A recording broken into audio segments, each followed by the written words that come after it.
बिस्मिल्लाहिर्रहमानिर्रहीम। आज का हमारा टॉपिक है किडनी फेलियर और डायलिसिस। जैसा कि हमने पिछले लेक्चर्स में पढ़ा था, डिफरेंट डिसऑर्डर्स ऑफ किडनी की वजह से किडनी जो है फेल हो जाती है। किडनी के फेलियर की वजह से हमें डायलिसिस की तरफ जाना होता है। फर्स्ट ऑफ ऑल तो ये होता है कि अगर किसी पेशेंट को कोई डोनर मिल जाता है तो उससे वो उस किडनी पे सर्वाइव कर सकता है। लेकिन अनफॉर्चुनेटली अगर डोनर अवेलेबल नहीं है तो फिर हमें आर्टिफिशियल प्रोसीजर की तरफ जाना पड़ेगा, डायलिसिस की तरफ। डायलिसिस एक्चुअली एक आर्टिफिशियल किडनी की तौर वर्क करती है। डायलिसिस एक प्रोसेस भी है और डायलिसिस मशीन के थ्रू ये फंक्शन परफॉर्म होता है। डायलिसिस कौन सा प्रोसेस है जिसमें cleaning of blood bye artificial kidney, हम ब्लड को प्यूरिफाई करते हैं, क्लीन करते हैं। जब हमारी नेचुरल किडनीज फंक्शनिंग परफॉर्म करना छोड़ देती हैं तो हम आर्टिफिशियल मेथड्स के ज़रिए, वेज के ज़रिए क्या करते हैं, आर्टिफिशियल किडनी को यूज़ करके हमारे ब्लड को क्या करते हैं, प्यूरिफाई करते हैं फ्रॉम वेस्ट मटीरियल। क्योंकि वेस्ट मटीरियल अगर हमारे ब्लड के अंदर रहेगा तो जाहिर सी बात है कि हमारी बॉडी या हमारी डेथ हो सकती है और हमारी बॉडी में जो है टॉक्सिक मटेरियल्स का ज़्यादा टाइम रहना हमारे लिए नुकसानदायक साबित हो सकता है। तो डायलिसिस के एक्चुअली टू वेज होते हैं। एक होता है पेरिटोनियल डायलिसिस, एक होता है हीमोडायलिसिस। पेरिटोनियल डायलिसिस जो है वो हम घर पे परफॉर्म कर सकते हैं और आज के हमारे टॉपिक भी जो है पेरिटोनियल डायलिसिस के मुताबिक ही है। बाकी हीमोडायलिसिस मोस्टली जो है वो तकरीबन हॉस्पिटल्स में परफॉर्म किया जाता है। ये कुछ डिफरेंट और डिफ़िकल्ट मेथड है। सो इस को परफॉर्म करने के लिए ज़्यादा टेक्निक की ज़रूरत होती है जो हम घर पे परफॉर्म नहीं कर सकते। पेरिटोनियल डायलिसिस में होता क्या है कि एक कैथेटर, हमारी बॉडी के अंदर एक कैथेटर डिप किया जाता है हमारे पेरिटोनियल कैविटी में।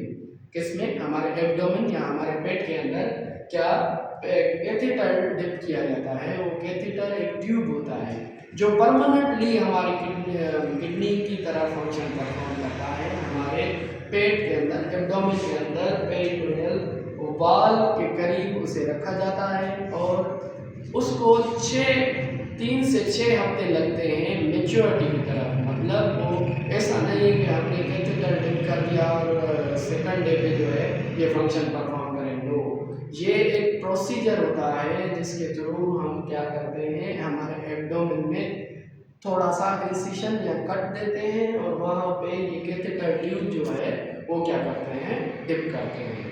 और ये जैसा कि हमने ये फिगर भी बनाई हुई है कि ये हमारा एक पेट का हिस्सा है जिसे हम पेरिटोनियम कहते हैं पेट को, और पेट की कैविटी को पेरिटोनियल कैविटी कहा जाता है और पेट के जो वाल होती है उसे पेरिटोनियल वाल का नाम देते हैं जहाँ पे हमने कैथेटर डिप किया होता है।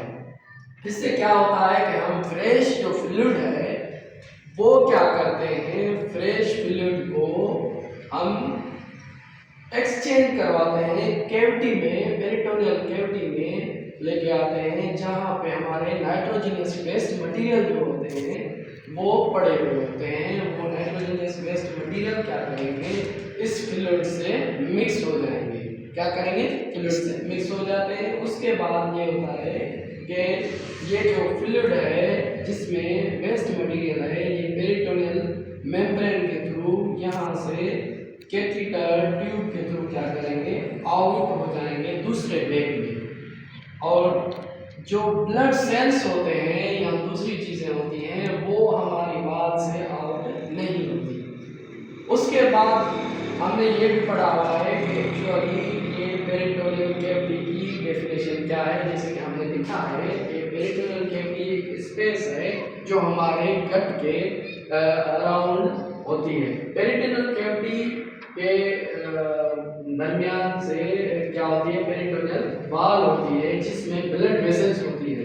ब्लड वेसल्स जैसा कि हमने यहाँ पे फिगर ड्रा की है ब्लड वेसल्स की, यहाँ ब्लड वेसल्स में ब्लड और नाइट्रोजनस वेस्ट मटेरियल होते हैं। जैसे ही हम फ्लूइड क्या करते हैं कैथेटर के थ्रू यहाँ पे एंटर करते हैं तो यहाँ की जो वेस्ट मटेरियल होंगे वो एंटर हो जाएंगे किसमें, इस फ्लूइड में। और ये जो ब्लड वेसल्स की वॉल होती है ये परमिएबल होती हैं ओनली एंड ओनली जो नाइट्रोजनस बेस्ड मटेरियल होते हैं, बाकी आरबीसी वगैरह इस ब्लड वेसल्स के अंदर ही रहेगी।